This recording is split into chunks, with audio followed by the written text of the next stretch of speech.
Buenos días, mi nombre es Jason Aníbal Arroyo Andrade, soy estudiante de la especialización en Neuropsicología de la Educación de la Corporación Universitaria Iberoamericana. En este video vamos a hablar sobre la percepción, transducción, procesamiento subcortical, corteza cerebral y procesamiento cerebral y agnosias y tipos de agnosias. La percepción.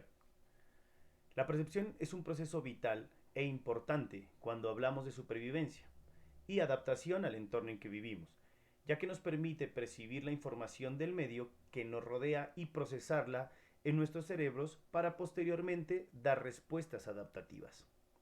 En otras palabras, la percepción es la forma en la que el cerebro realiza la interpretación de todas las sensaciones que percibimos como información del entorno, las cuales usan como vía de acceso nuestros sentidos, con el fin de tomar una impresión del entorno físico que puede ser consciente o inconsciente, posibilitándonos la organización, interpretación e identificación de la información sensorial percibida para poder comprender los datos del entorno que nos rodea. Ahora bien, cabe resaltar que este proceso cognitivo tiene un carácter personal, es decir, que la interpretación de cada estímulo, sensación o información que se dé del entorno va a estar permeada por las características de cada individuo y su relación con el contexto que lo rodea. Transducción sensorial. La transducción sensorial es el proceso de transformación de los diversos tipos de energía o estímulos sensoriales en potenciales de acción, o también llamados impulsos nerviosos, que en primera instancia son percibidos por los receptores sensoriales, donde cada receptor debe responder al rango de valores de un tipo específico de energía, es decir, que cada receptor reacciona o se pone en actividad con el estímulo adecuado. Existen dos tipos de receptores sensoriales: los receptores con células no neuronales especializadas, como la retina, que hace parte de la visión, los botones gustativos o papilas gustativas como parte del gusto, células ciliadas del aparato vestibular encargado del equilibrio y de la cóclea como parte de la audición, y los receptores de neurona sensorial, propioceptores, interoceptores, receptores cutáneos, receptores olfatorios. De este modo, la modificación del potencial eléctrico se genera al incidir una estimulación sensorial, ya sea en una célula neuronal no especializada o en una célula sensorial llevando la información al sistema nervioso central. Como pudimos notar, los receptores son, en resumidas cuentas, nuestros sentidos: ojos, nariz, piel, oídos, etc., quienes poseen terminaciones nerviosas especializadas capaces de captar estímulos internos y externos que generan impulsos eléctricos y sensaciones. Proceso, procesamiento subcortical.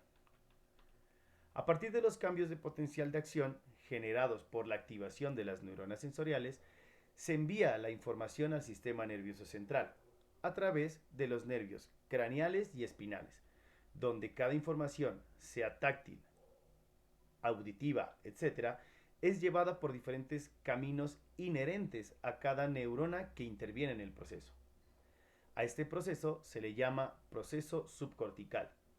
Como ejemplo de uno de los procesos es el caso de la transmisión de la información táctil de nuestro brazo, donde el soma de la neurona sensorial se encuentra ubicado en el ganglio de la raíz dorsal y envía su axón a la médula espinal, el que posteriormente sube por las columnas blancas dorsales y establece sinapsis con una segunda neurona a nivel del bulbo raquídeo. El axón de esta segunda neurona cruza hacia el lado contralateral del cuerpo, estableciendo un contacto con una neurona talámica.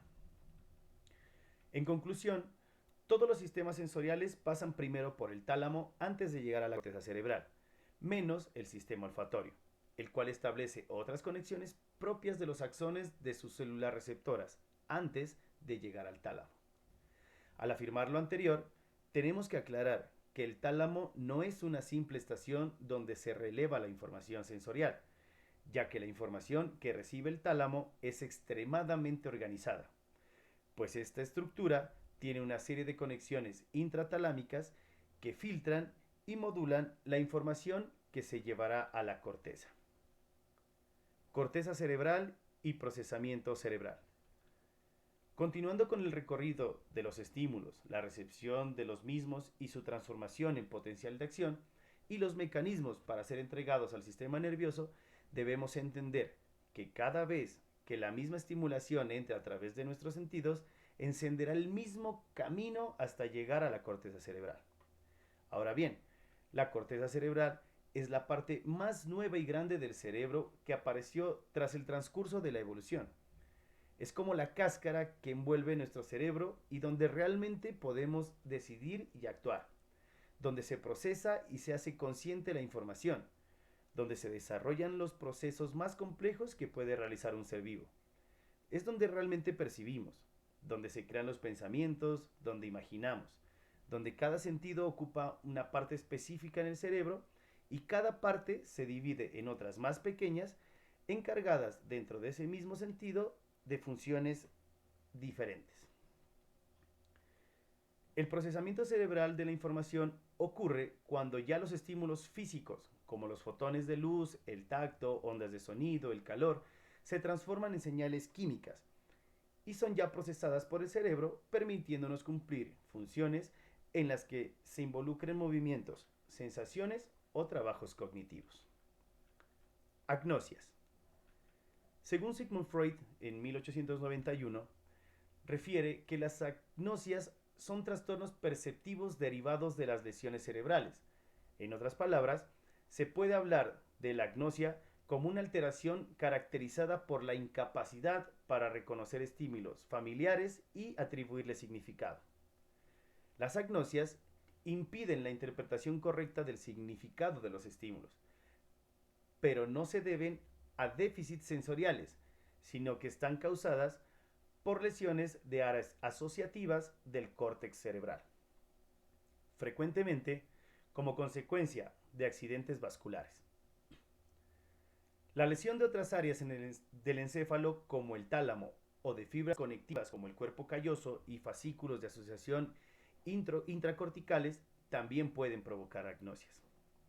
Las agnosias que se presentan con mayor frecuencia son las visuales y las auditivas, y las menos habituales, las gustativas y las olfatorias. Tipos de agnosias. Agnosias visuales. Se fundamentan en la dificultad para el reconocimiento visual de objetos u otras categorías relacionadas como personas, objetos o colores, estando suficientemente conservada la agudeza visual y la capacidad de rastreo, así como las funciones mentales superiores y el lenguaje visual. Dentro de las agnosias visuales encontramos también la agnosia para los objetos, que es la incapacidad de discriminar figuras visuales que se presentan superpuestas o entremezcladas, y también tienen problemas para identificar visualmente figuras dentro de las esquematizadas o fragmentadas. Prosopagnosia es la incapacidad de reconocer rostros de familiares y seres queridos a pesar de que no existan dificultades visuales aparentes o con suficiente entidad para justificar la dificultad de reconocimiento facial. Y también dentro de las agnosias visuales encontramos la simultagnosia y la agnosia cromática. Agnosias auditivas. Se fundamentan en la dificultad para reconocer el significado de los estímulos acústicos no verbales. Las agnosias auditivas se producen en personas sin deterioro cognitivo, que tienen las áreas auditivas primarias preservadas. Dentro de las agnosias auditivas encontramos también la amusia, que es un déficit adquirido que afecta a la capacidad para el reconocimiento de las características de la música, como el tono, el ritmo o la melodía. Esta incapacidad para el reconocimiento musical se presenta en personas con audición normal, en compañía de afasia o de sordera verbal pura. La agnosia para los sonidos, que es la incapacidad para identificar el significado de los sonidos no verbales, como por ejemplo el canto de un pájaro o el sonido de una alarma. Las personas afectadas perciben sonidos como si fueran similares, confundiéndolos entre sí. Dentro también de las agnosias auditivas encontramos la agnosia verbal, que también se denomina agnosia verbal pura y se define como la incapacidad para comprender sonidos verbales, estando preservada la capacidad de reconocimiento de sonidos no verbales en ausencia de otras alteraciones del lenguaje. Agnosias somatosensoriales. Se trata de trastornos producidos por lesión de áreas somestésicas, situadas en las zonas parietales posteriores, estando preservados los receptores sensoriales para el tacto, así como las áreas somestésicas primarias de la corteza parietal. Dentro de las agnosias somatosensoriales encontramos también la asterognosia, que es la pérdida de la capacidad para reconocer cualidades físicas de un objeto mediante el tacto, como el peso, tamaño, forma, densidad o textura, en ausencia de hipoestesia. Agnosia espacial es la capacidad para reconocer lugares familiares o la dificultad para orientarse en el espacio. Se pueden, se pueden reconocer lugares habituales como la casa, la calle, el barrio, pero se pierde la capacidad para que dichos elementos sirvan como elementos de referencia y orientación topográfica, de tal forma que las personas son incapaces de realizar recorridos sencillos o se pierden en su propia casa. Y también encontramos la agnosia táctil y la agnosia digital. Agnosias olfatorias, también llamada anosmia, que es la pérdida temporal o prolongada en la capacidad para identificar olores. En otras palabras, es una alteración en la capacidad para oler, pero también puede producir una alteración en la capacidad para el reconocimiento de los olores y los sabores. Algunas condiciones médicas están asociadas con la agnosia olfativa, como la epilepsia, la esclerosis múltiple, la enfermedad de Parkinson o la enfermedad de Alzheimer. Además, tanto la anosmia, que es la pérdida del olfato, como la agnosia olfativa son frecuentes manifestaciones de tumores cerebrales ubicados en el lóbulo frontal. Agnosia para las enfermedades. Dentro de estas agnosias encontramos la anosognosia, que hace referencia a la falta de conciencia de los déficits sensitivos, motores, cognitivos o lingüísticos, que se producen como consecuencia del daño cerebral o en sujetos con diversas patologías psiquiátricas o con demencia, donde el sujeto posee la ausencia de conciencia o la negación de una enfermedad, ya que niega que tenga un problema incluso cuando se le presenta el miembro paralizado.